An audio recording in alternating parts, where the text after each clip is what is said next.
Hello everyone, how are you?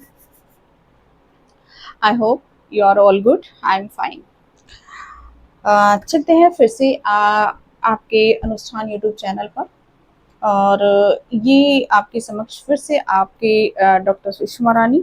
और आज की जो हमारी क्लास है इसमें हम नया टॉपिक के साथ जो कि एक ऐसा टॉपिक जिसने इंडियन एजुकेशन सिस्टम में एक रेवोल्यूशनरी चेंज लाया।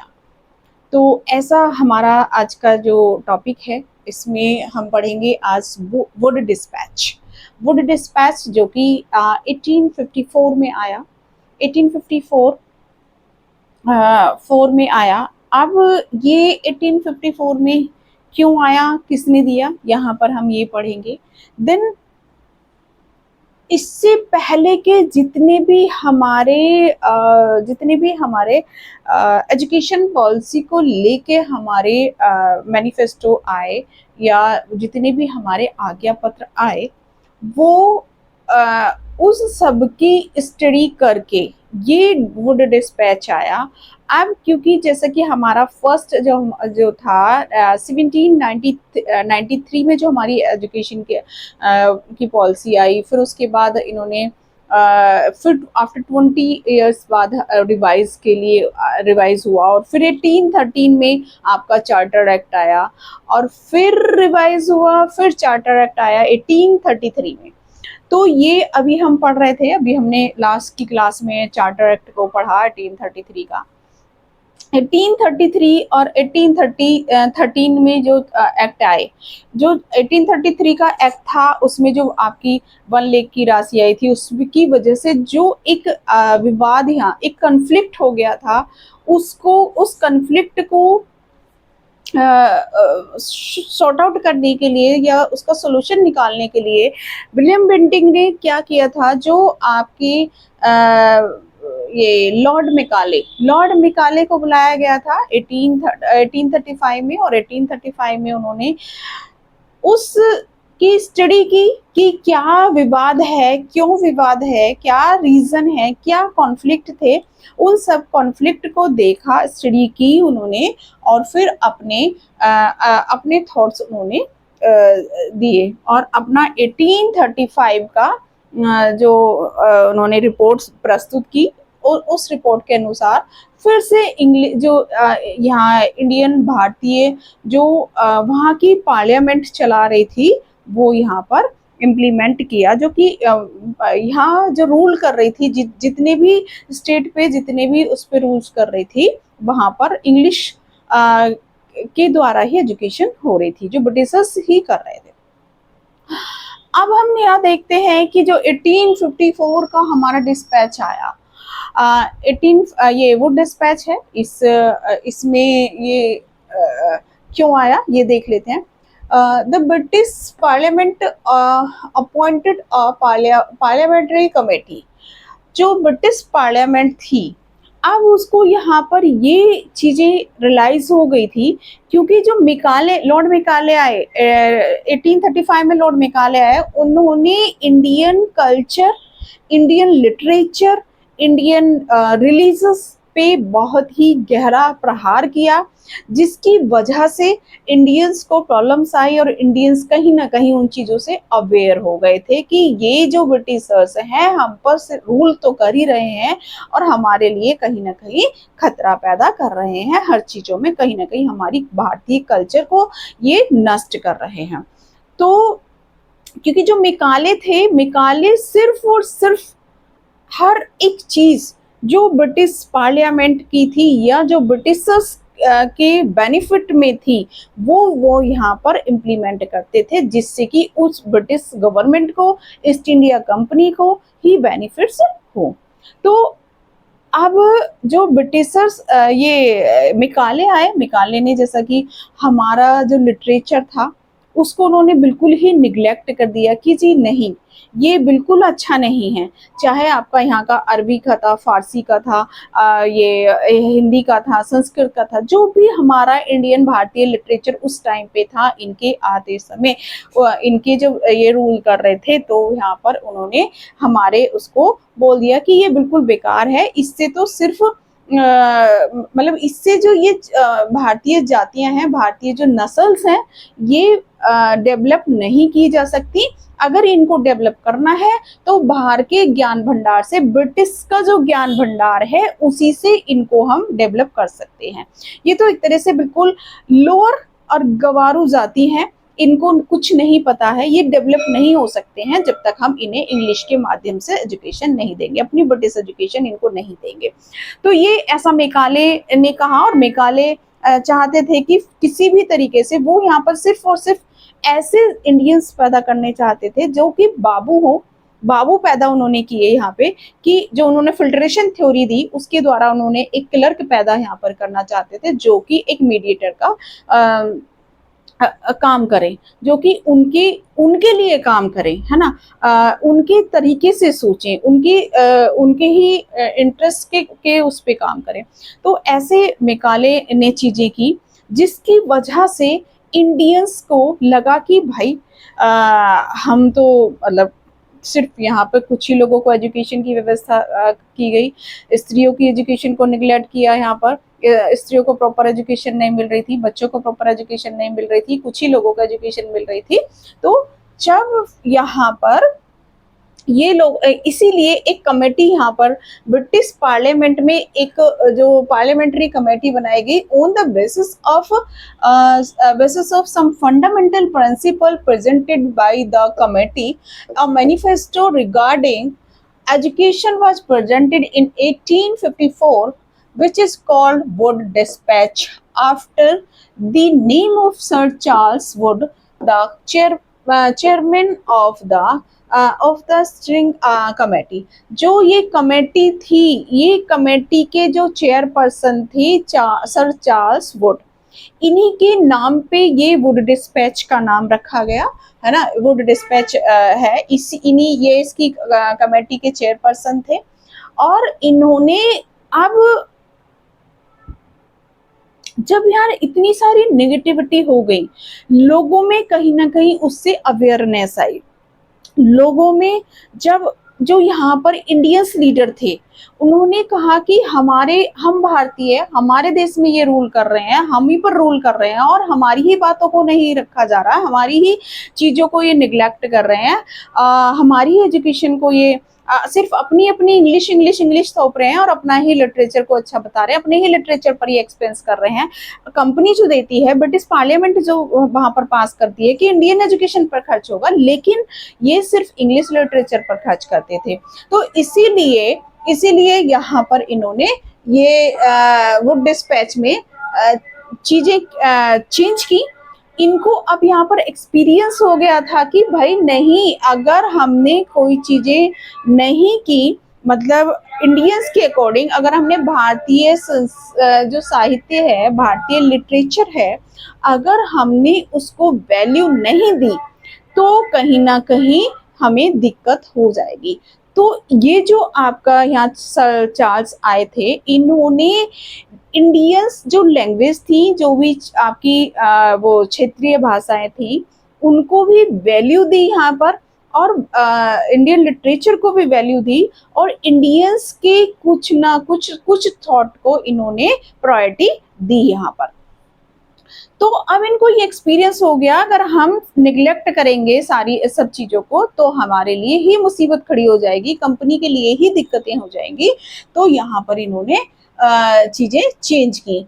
तो ये समझ गए थे, इनको एक्सपीरियंस हो गया था। In this manifesto attempt was made for re exam the existing education system and to list to define and multi-phased policies for educational reconstruction in future।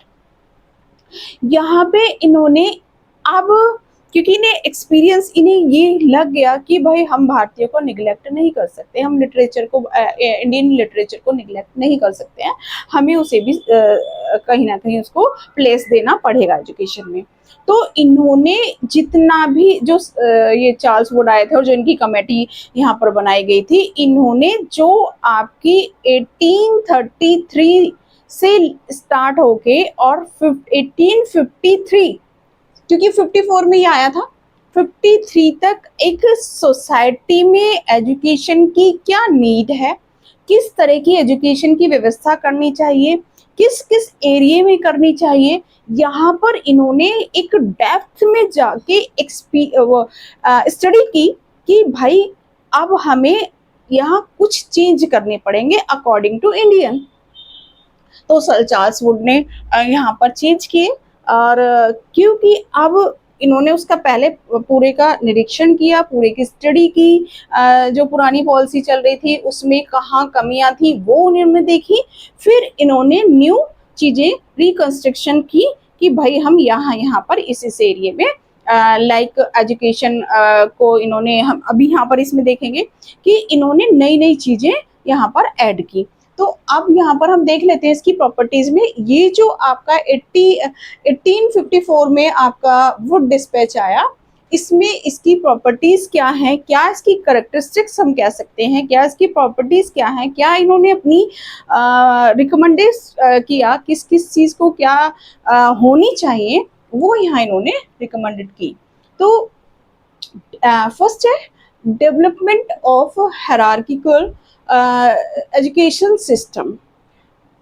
यहाँ पर इन्होंने एक हायरार्की, जो कि हमारा वैदिक पीरियड था, हमारा बुद्धिज्म पीरियड था, हमारा मुस्लिम पीरियड था, वहाँ पर सिर्फ जो एजुकेशन का मोड था वो टू टाइप्स था।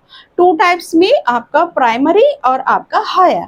यहाँ पर इन्होंने इसमें एक और ऐड कर दिया, प्राइमरी, मिडिल और कॉलेज। तो यहाँ पर इनका मिडिल ऐड हो गया, एक हायरार्की बना दी कि पहले यहाँ पर फर्स्ट टू फिफ्थ आपका प्राइमरी होगा, देन आपका मिडिल होगा 6 टू 12, और देन आपके कॉलेज होंगे।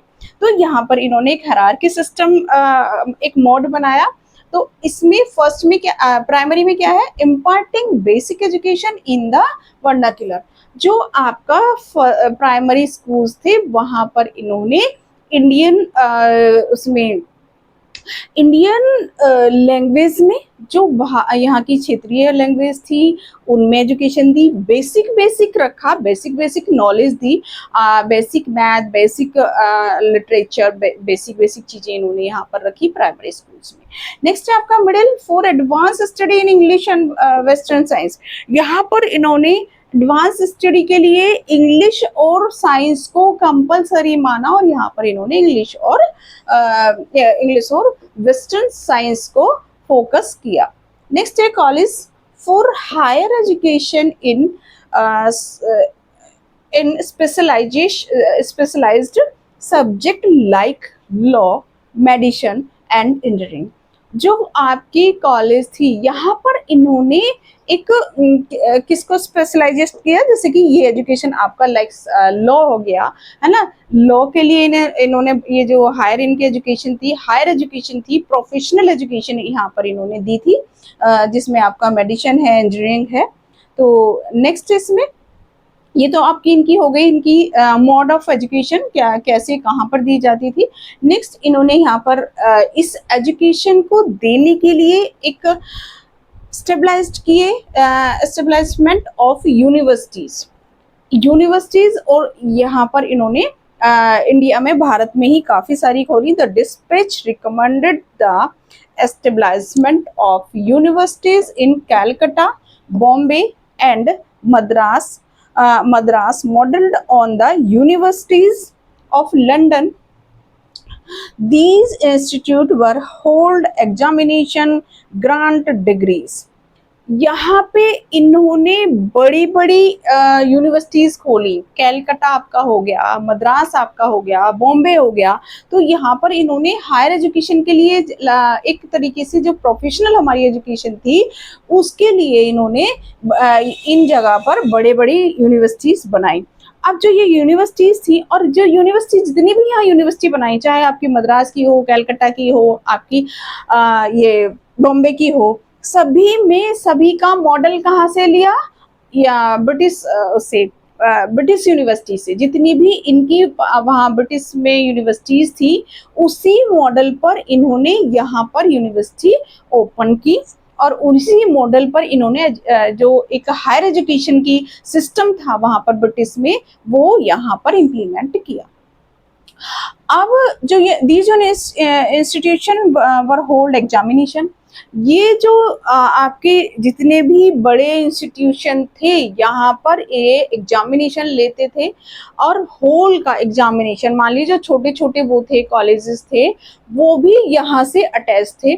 मतलब जो इन्होंने ये खोले बड़े बड़े यहाँ मद्रास में, इसमें एग्जामिनेशन लेते थे और डिग्रियां देने का काम, और जो भी जितने भी छोटे कॉलेज थे वो यहाँ से यूनिवर्सिटियों से अटैच्ड होते थे। जैसा कि हम आज भी देखते हैं जो हमारी यूनिवर्सिटीज होती हैं, लाइक जैसे अभी हम देखते हैं ड्यू है, दिल्ली यूनिवर्सिटी है। अब दिल्ली यूनिवर्सिटी क्या है, एक एग्जाम भी कंडक्ट कराती है, आपकी डिग्रियां भी डिस्ट्रीब्यूट करती है, और आपकी ये जितनी भी कॉलेज हैं अलग अलग, वो सारे दिल्ली यूनिवर्सिटी के अंदर आते हैं। दिल्ली यूनिवर्सिटी उनको उसके अकॉर्डिंग चलते हैं। जो सारे रूल्स किसके चलेंगे, यूनिवर्सिटी के, दिल्ली यूनिवर्सिटी के, और जगह जगह कॉलेजेस खोलते हैं। तो जो सारे कॉलेज दिल्ली यूनिवर्सिटी के हैं वो उसी से रिलेटेड होंगे।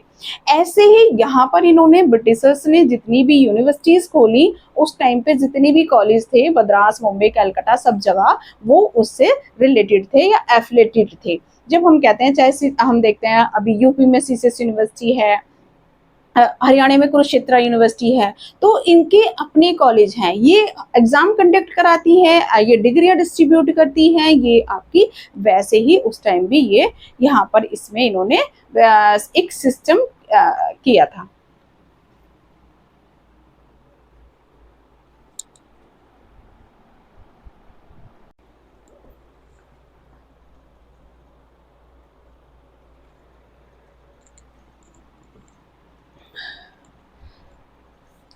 नेक्स्ट है recommendation of the charter of education 1854। अब जो 1854 में इस चार्टर एक्ट में क्या और रिकमेंडेशन दी थी इन्होंने, जो एक कमेटी का जो कमेटी बनाई गई थी, उस कमेटी ने ये रिकमेंड किया कि फर्स्ट पॉइंट है इसमें, रिस्पॉन्सिबिलिटी ऑफ अरेंजिंग एजुकेशन। जो एजुकेशन का अरेंज करेगी ब्रिटिश कंपनी करेगी, ब्रिटिश सरकार, जो ब्रिटिश गवर्नमेंट है जो उस टाइम रूल कर रही थी, तो उसकी रिस्पॉन्सिबिलिटी होगी कि हर एक जहाँ पर आप रूल कर रहे हैं, जहाँ भी ब्रिटिशर्स रूल कर रहे थे, वो उनकी रिस्पॉन्सिबिलिटी है वहाँ एक सिस्टमेटिक तरीके से एजुकेशन के सिस्टम को इम्प्लीमेंट किया जाए। नेक्स्ट है इसमें meaningful objective education. Meaningful objective education से मीन्स है कि ऐसी एजुकेशन का सिस्टम बनाया जाए, ऐसी एजुकेशन होनी चाहिए जिसका कुछ एम हो, ऐसी कोई मतलब ऑब्जेक्टिव को लेके, अनलेस कोई भी ऐसी एजुकेशन नहीं होनी चाहिए जो यूज ना हो, उसका एक कोई मोटिव होना चाहिए, उसका कोई मीनिंग होना चाहिए, वो यूज आए, ऐसी एजुकेशन की सिस्टम हो, वो मीनिंगफुल हो, और उस बच्चे के जिसको आप दे रहे हो भारतीयों के काम आए वो। यानी कि जो मेकाले आए थे उन्होंने सिर्फ एक क्लर्क पैदा कर रहे थे वो, तो ऐसी एजुकेशन ना हो कि जिसका कोई मीनिंग ही ना हो, सिर्फ क्लर्क ही पैदा नहीं करने हैं, एक हायर पद पर भी वो जा सके, ऐसे उनकी डेवलपमेंट हो, ऐसी एजुकेशन की व्यवस्था होनी चाहिए। नेक्स्ट है करिकुलम। करिकुलम में इन्होंने की ऐसा करिकुलम में सभी को लेके चले कि सारी चीजें, सारे सब्जेक्ट आपका मैथ भी हो, साइंस भी हो, सोशोलॉजी भी हो, आपकी साइंस भी हो, टेक्नोलॉजी भी हो। यहाँ पर इन्होंने करिकुलम में सारे सब्जेक्टों को रखा आपके, जिससे कि जो भारतीय हैं वो भी टेक्नोलॉजी से फ्रेंडली हो और उससे सीख के अपनी जो लाइफ है उसको बेटर बना सके, और जो उनकी अपनी मोटिव थे, जो कि कंपनी चाहती थी, है ना, तो कंपनी ने अपने अकॉर्डिंग करिकुलम की व्यवस्था की। उसने सारे इसमें इंजीनियरिंग भी है, साइंस भी है, मैथ भी है, और सारी सब्जेक्ट को रखा। तो उन्होंने करिकुलम की भी व्यवस्था जो की वो ऐसी की जिसमें जो भी एम रखे गए वो फिल हो सके, जो कंपनी के थे, और जो अकॉर्डिंग टू भारतीयों के नीड थी, उसके अकॉर्डिंग करिकुलम की व्यवस्था की गई। नेक्स्ट है spread of mass education. Mass education मतलब जो भी इसने जो यहाँ पे सर चार्ल्स वुड थे, इन्होंने रिकमेंड किया, इन्होंने जब देखा कि यहाँ पर 1833 का जो एक्ट था और उसके बाद जो मिकाले आए, उन्होंने एजुकेशन की जो सिस्टम था उसमें कहीं ना कहीं इंडियंस को नेग्लेक्ट किया। सभी इंडियंस के लिए एजुकेशन की व्यवस्था नहीं थी। उन्होंने जो फिल्ट्रेशन थ्योरी दी, उन्होंने कहा कि हम सिर्फ एक हायर वर्ग को एजुकेशन प्रोवाइड करा देंगे तो जो नीचे का निम्न लोअर लोग हैं, लोअर वर्ग है, उस तक एजुकेशन छन छन कर पहुंच जाएगी। तो यहाँ पर इन्होंने रिकमेंड किया कि नहीं, एजुकेशन की व्यवस्था सभी लोगों के लिए होनी चाहिए, ऑल द पीपल एजुकेशन ले, मतलब ऑल पीपल को, जो भी जितने भी लोग हैं, जितने भी सिटीजन हैं वहां पर जहां पर वो रूल कर रहे हैं, उनको एजुकेशन मिलनी चाहिए। नेक्स्ट है एस्टेब्लिशमेंट ऑफ सिस्टमेटिक स्कूल्स। इन्होंने एक सिस्टमेटिक स्कूल्स की व्यवस्था की, जिसमें आपके इन्होंने स्कूल्स का मतलब कि लेवलिंग की इन्होंने, तो कि आपका प्राइमरी स्कूल्स में बेसिक और आपकी क्षेत्रीय लैंग्वेज जो थी, जो कि आपकी वर्नाक्युलर के अकॉर्डिंग थी, वो लैंग्वेज यहाँ पर सिखाई जाए। बेसिक फंडामेंटल्स जो होते हैं वो बच्चों को सिखाया जाए। तो ऐसे ही यहाँ पर स्कूल्स का इन्होंने स्कूल स्टेबलाइज किए, जिसमें आपका प्राइमरी मिडिल और आपका हाई स्कूल, फिर कॉलेज और फिर यूनिवर्सिटीज की यहाँ पर इन्होंने सिस्टम किया था। नेक्स्ट है एस्टेब्लाइज ऑफ यूनिवर्सिटी। इन्होंने यूनिवर्सिटी बनाई जिसमें एक प्रोफेशनल, लाइक आपका इंजीनियर है, लाइक आपका मेडिसिन है, लाइक आपका लॉयर है, और लाइक आपका ये टीचर है। तो ऐसी प्रोफेशनल कोर्सों के लिए यूनिवर्सिटीज की इन्होंने यूनिवर्सिटी स्टेबलाइज्ड की, जहाँ जैसे कि लाइक कोलकाता, मुंबई, मद्रास, बड़ी बड़ी यूनिवर्सिटियां इन्होंने की, और उससे एफिलेटेड कॉलेजों की भी इन्होंने कॉलेज भी स्टेबलाइज्ड किए, जैसे कि अलग अलग स्टेट में। यहाँ पर फिर है नेक्स्ट है इसमें spread of women education and grant.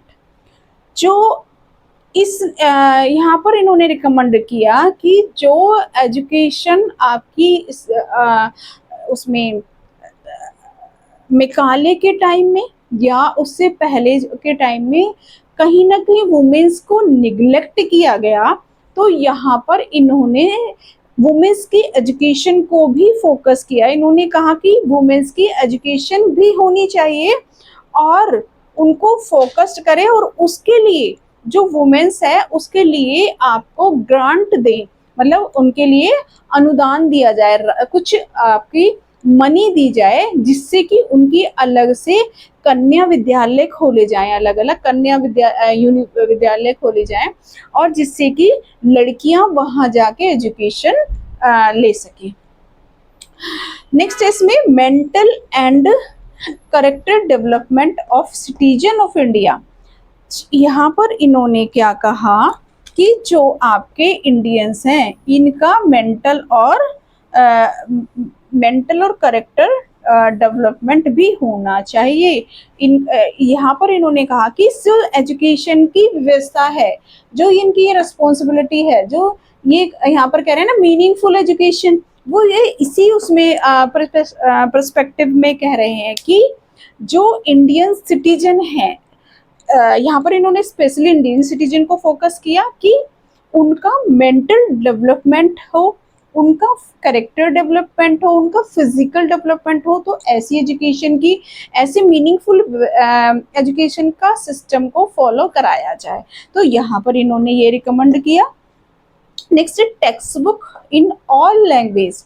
जो आपकी टेक्स्ट बुक हैं, जो यहाँ पर जितना भी लिटरेचर है या टेक्स्ट बुक थी जो बच्चों को प्रोवाइड कराई जा रही थी प्राइमरी लेवल पे, मिडिल लेवल पे, हायर लेवल पे और आपकी यूनिवर्सिटीज़ में, वो आपकी ऑल लैंग्वेज में होनी चाहिए, जिससे कि वो अपनी लैंग्वेज के अकॉर्डिंग बच्चा उसको लर्न कर सके, उनसे सीख सके। तो यहाँ पर इन्होंने कहा टेक्स्ट बुक जो है वो ऑल लैंग्वेजेस में होनी चाहिए। नेक्स्ट है टीचर ट्रेनिंग क्लासेस। अच्छा, यहाँ पर होता क्या था, क्योंकि जो इंग्लिश निकाले आए थे उन्होंने इंग्लिश को फोकस किया, इंग्लिश ही में बुके हैं। तो अब जो इंडियन बच्चा था वो इंग्लिश को नहीं जानता था, नहीं पढ़ पाता था, तो कहीं ना कहीं वो लैग कर जाता था और फिर वो स्कूल से छोड़ देता था। ऐसी टीचर ट्रेनिंग क्लासेस स्टार्टेड। जो यहाँ पर इन्होंने रिकमेंडेड किया कि जो आपके टीचर हैं, टीचर को की ट्रेनिंग प्रोवाइड यहाँ कराई जाए। क्यों? क्योंकि जो आपका स्कूल्स में जाएगा टीचर, उसको एक ट्रेंड होना चाहिए, उसको पता होनी चाहिए कि बच्चे का लेवल क्या है, बच्चे को क्या पढ़ाना है, किस तरीके से पढ़ाना है, कौन कौन सी टेक्निक्स अपनानी है, या कौन कौन सी स्टेजेस से बच्चे का डेवलपमेंट करना है। तो ये सारी चीज़ें यहाँ पर इन्होंने स्टार्ट की कि टीचर को एक ट्रेंड टीचर होना चाहिए, जिस टीचर को बच्चे की साइकोलॉजी समझनी चाहिए, बच्चे का इंटरेस्ट समझना चाहिए। तो इसलिए टीचर ट्रेनिंग इन्होंने स्टार्ट की। इन्होंने ये रिकमेंड किया कि टीचर ट्रेनिंग होनी चाहिए, फिर वो टीचर जाके क्लासेस में पढ़ाए। नेक्स्ट है रिलीजियस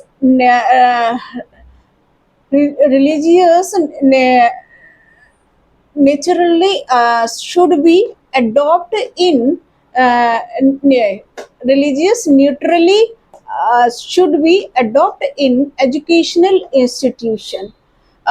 इन्होंने कहा यहाँ पर इस जो ये वुड डिस्पैच था, इन्होंने कहा कि न्यूट्रल रहना चाहिए, किसी भी रिलीजियस बेस्ड एजुकेशन नहीं होनी चाहिए, किसी भी सिर्फ एक धर्म को या एक कैटेगरी को एजुकेशन नहीं, एजुकेशन ऑल लोगों के लिए होनी चाहिए, सभी को जितने भी आपके इंस्टीट्यूशन हैं सब इसको मतलब कहते हैं न्यूट्रल रह के एजुकेशन पढ़ानी की एजुकेशन प्रोवाइड करानी चाहिए, जो आपकी किसी एक धर्म, जाति, रिलीजन्स किसी को भी ऐसा ना हो कि एजुकेशन सिर्फ इस बेस्ड पे ना दी जाए। तो ये बहुत बिग चेंज थे इसमें यहाँ पर। तो इन्होंने कहा कि किसी भी इंस्टीट्यूशंस को ऐसे नहीं करना चाहिए, न्यूट्रली रहना चाहिए, उसे सभी को एजुकेशन प्रोवाइड कराए। जैसे कि क्योंकि ये क्यों कहा इसमें स्पेशली इसलिए रिकमेंड किया गया क्योंकि जो आपका ऐसे ही तो मुस्लिम पीढ़ में हिंदू एजुकेशन को निगलेक्ट किया गया, ऐसे ही यहाँ पर भारतीयों को जो इंडियन थे उनको एजुकेशन से वंचित रखा जा रहा था। क्यों? क्योंकि ये लोग जो लॉर्ड मेकाले जो आए थे वो चाहते थे कि सिर्फ और सिर्फ कुछ लोगों को एजुकेशन दी जाए, ना कि सारे लोगों को। तो यहाँ पर ये एक बड़ा वो था कि इसमें भी इन्होंने कैटेगराइज कर दिया था कि एक जो हायर वर्ग था, जो अमीर लोग थे, उनको एजुकेशन प्रोवाइड कराई, और जो थोड़े एजुकेशन नहीं ले पाते थे या उनके पास टाइम नहीं था, क्योंकि गरीबी थी और गरीब लोग थे और खेती बाड़ी का काम करते थे, तो उनके पास एजुकेशन लेने का टाइम नहीं था या उनके पास पैसा मनी नहीं थी, बहुत सारी चीज़ें थी, बहुत सारे फैक्टर्स थे।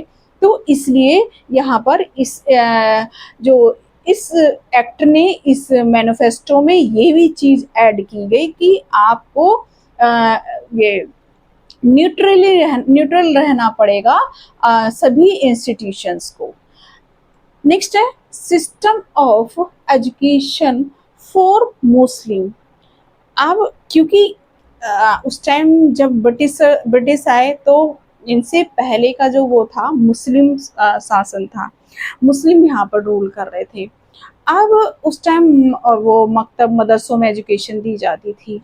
अब जब ये आए तो कहीं ना कहीं वो इन्होंने मकतब और मदरसों में जो एजुकेशन की सिस्टम चल रहा था, वो इन्होंने, जो ईसाई मिशनरी आए, उन्होंने उनको ख़त्म कर दिया या कम कर दिया, या उनकी तरफ कोई ध्यान नहीं दिया गया। तो यहाँ पर सर चार्ल्स ने रिकमेंड किया कि मुस्लिम जो, क्योंकि उस टाइम पे यहाँ पर इंडिया में भी एक बहुत बड़ी पॉपुलेशन थी मुस्लिम की, तो उनकी भी एजुकेशन की व्यवस्था कराई जाए। नेक्स्ट है मीडियम ऑफ एजुकेशन। अब क्योंकि मेकाले और जो ब्रिटिश कंपनी थी, ब्रिटिश पार्लियामेंट थी, मेकाले या इनसे पहले जितने भी ब्रिटिशर्स आए, वो सिर्फ और सिर्फ इंग्लिश पे फोकस कर रहे थे। तो यहाँ पर इन्होंने एक्सेप्ट किया दोनों ही लैंग्वेज को, हिंदी को भी और इंग्लिश को भी। लेकिन कहीं ना कहीं इनकी जो उसके पीछे जो कहते हैं ना, एक रहता था कि इंग्लिश को ही फोकस करते थे। लेकिन फिर भी इस एक्ट में इन्होंने एक्सेप्ट किया कि इंडियन लैंग्वेज भी होनी चाहिए, उनमें भी एजुकेशन की सिस्टम को इन्होंने फॉलो किया, कराया। establishment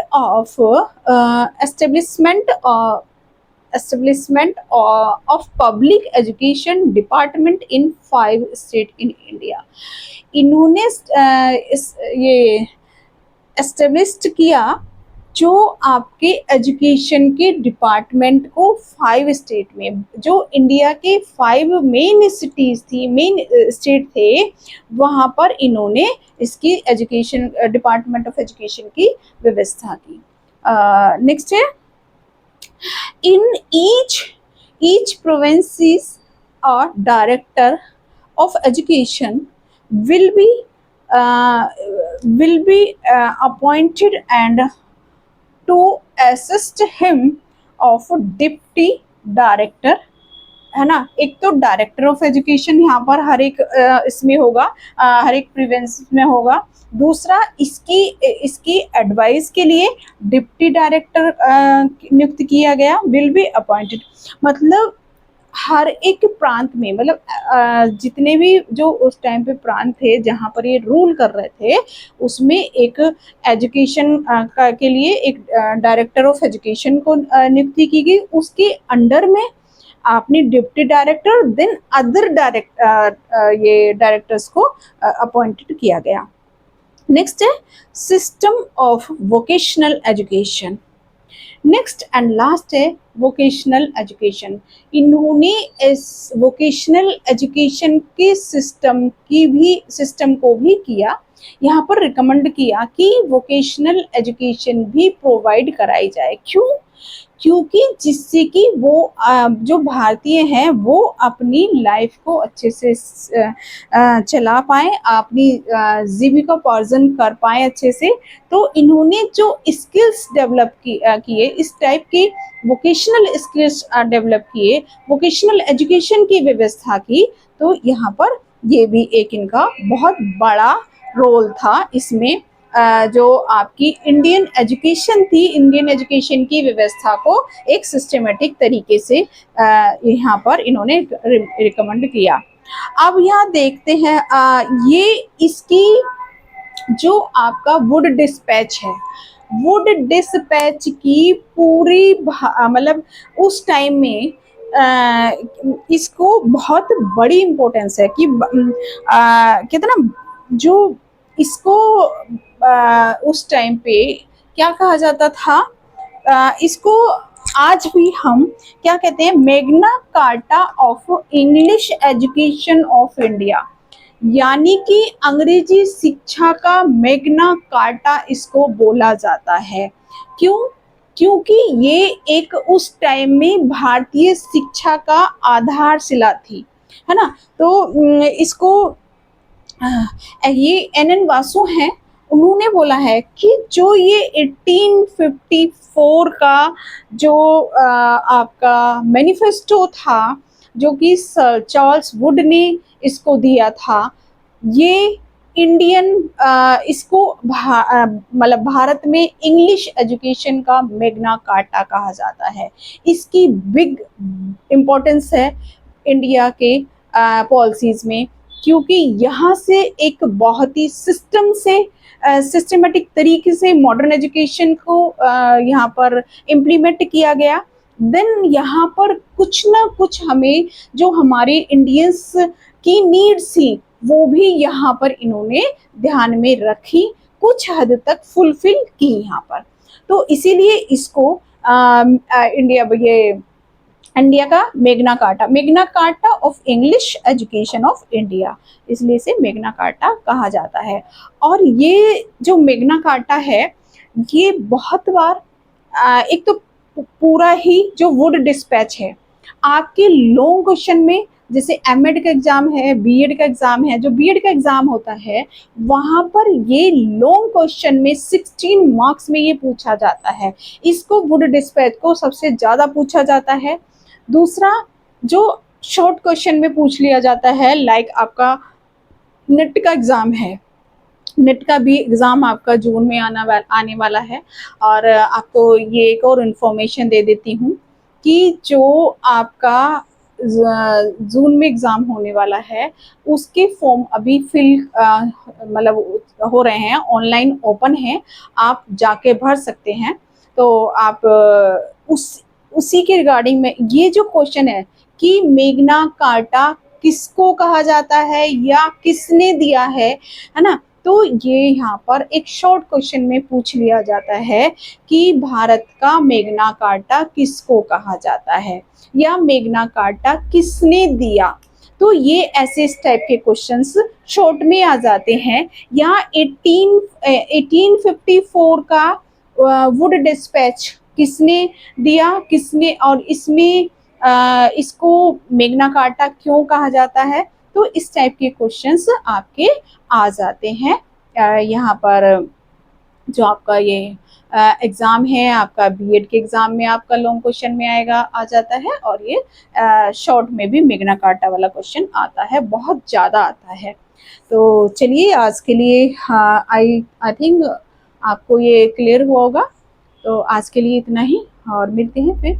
आप ये आपका अनुष्ठान चैनल है, इसे सब्सक्राइब करना ना भूलें, और ज़्यादा से ज़्यादा लाइक कीजिए और शेयर कीजिए। थैंक यू, धन्यवाद।